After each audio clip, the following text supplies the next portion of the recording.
അതിരൂക്ഷവും പ്രതിരോധവും തീർത്ത രാഷ്ട്രീയ സ്വയം സേവക സംഘം എന്നൊരു പ്രസ്ഥാനം ഇവിടെ ഉണ്ടായിട്ടുണ്ട്.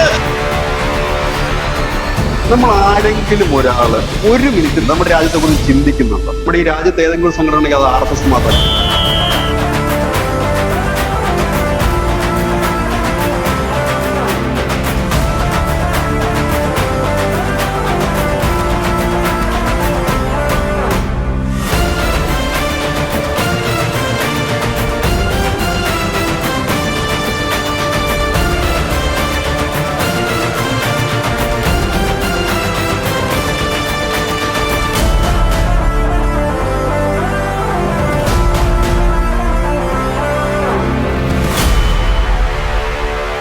भारत माता की जय। भारत माता की जय।